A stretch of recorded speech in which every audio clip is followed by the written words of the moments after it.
Good morning, boys and girls. My name is Miss Stephanie and I'm from the Gilliard, and today I wanted to show you how to do an easy watercolor spring tutorial. We will be making 3 stacked birds, focusing on different watercolors, line structures, and just having fun today.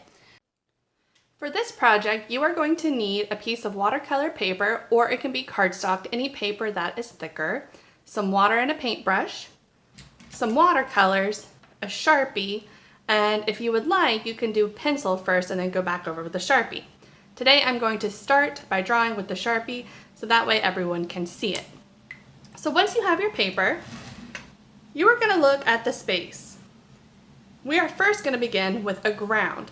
And I always like to use my finger first to kind of give the motion of the lines that I want to do. Maybe raise it up a little bit to see how tall I want my grass, or maybe if I want my grass to be a little bit shorter. So I'm going to start with the grass and do a simple wave line. Next, we're going to do the largest bird. And like I said, maybe with your finger first if you're using Sharpie, go ahead and just kind of draw a teardrop shape. Get that motion going with your finger to the teardrop. I'm going to go ahead and start with the big head of my big bird. Come up here to the top of my line and bring it down to a point. So if I turned it on its side, you can kind of see that it's a teardrop or a raindrop shape. And then this way is my bird shape. My big bird has 3 big feathers on the end and 2 little stick legs. Up here on the top, we're going to give him a little beak and his eyeball. And since he's the bird that's carrying all the weight of the other birds, we're going to give him that little shocked expression. Now for our second bird, we're going to practice again that teardrop shape, finding it where we want on our paper. And then we're going to bring it up and around and add our 2 little stick legs, our eyeball, a beak, and then our last little bird is smaller. So I'm going to practice that shape again. Maybe make this one a little bit shorter and rounder.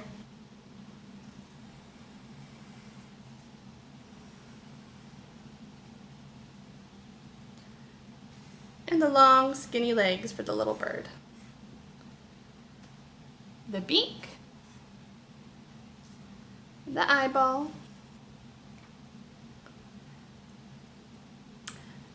to make this painting a balanced work of art, you're going to notice most of our birds are right in the middle. So to balance it, we're going to go ahead and put a sun in the corner. And I like to make little rectangles that don't have to be perfect for my sun.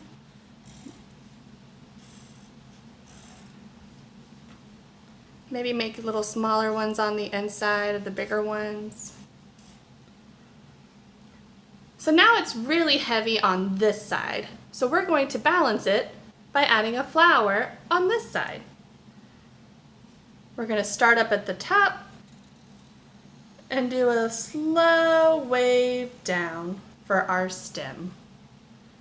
Come back up to the top and copy that slow curve all the way down. Add a little leaf, add another leaf, and one more leaf.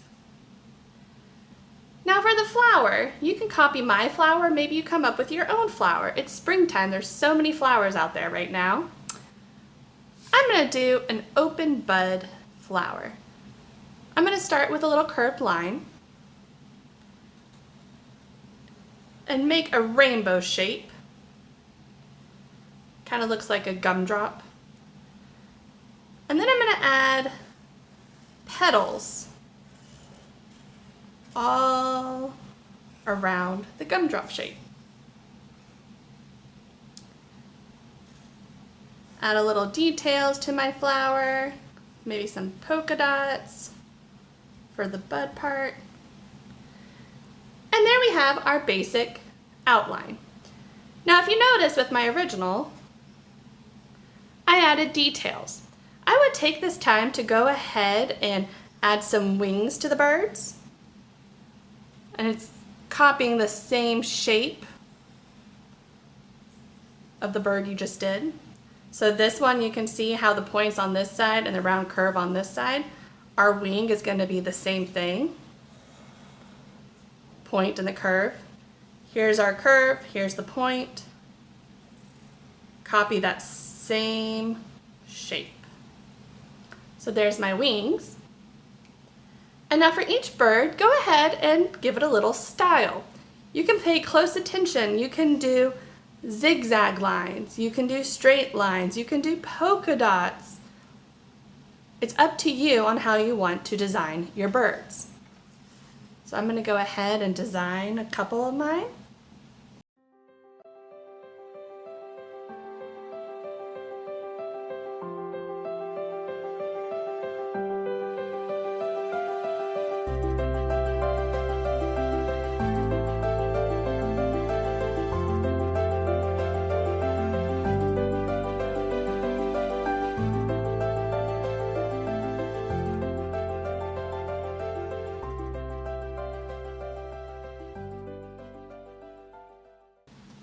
Alright, so once you have all your lines done with your birds, you're going to move on to watercolors.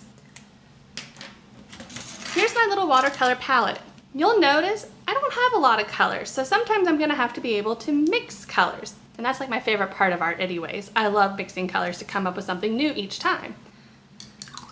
I'm going to start with painting my bird's beaks. I don't have an orange.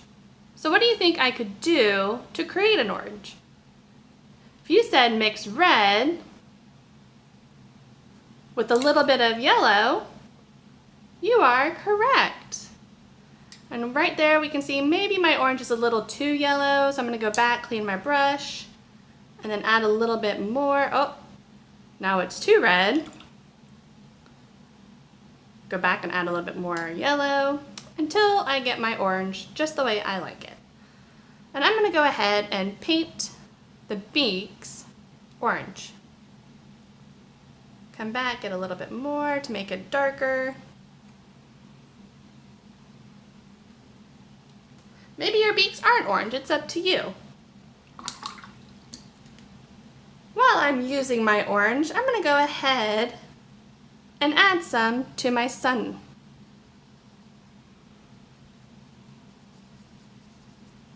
All those different kinds of oranges. Some are darker, some are lighter. It all depends on how much water I put on my brush. I'm going to give it a little bit of an edge too with my sun to blend it in. So there's my orange. Now I'm going to get some yellow and mix it in to that orange to create my sun. Add some more yellow to the smaller rectangles to create my sunshine. While I still have yellow, I'm going to go ahead and just paint my flower bud.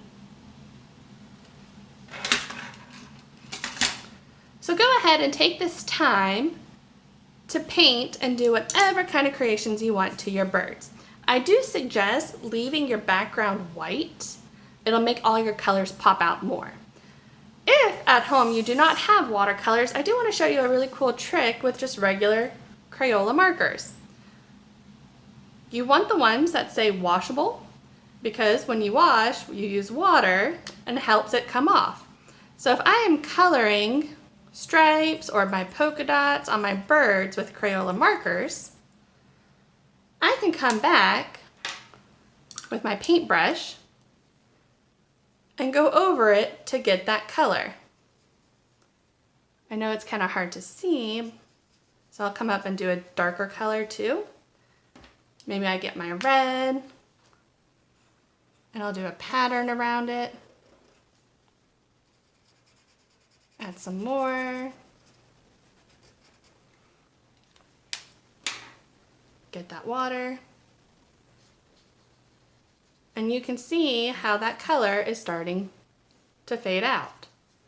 Come up here where I did it darker.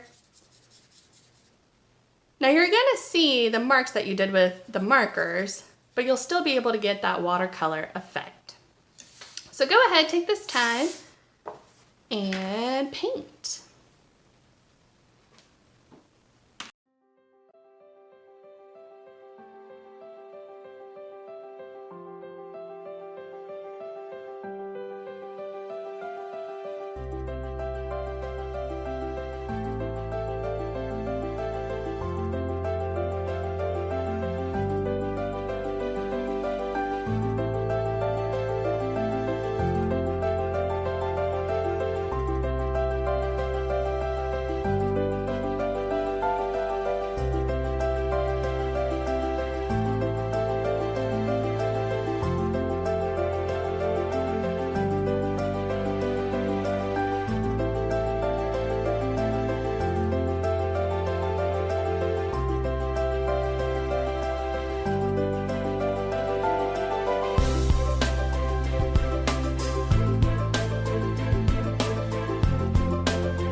And there you have it, a completed piece of artwork for springtime. Hopefully this brightened your day a little bit, and please show us what you did. Have a great day.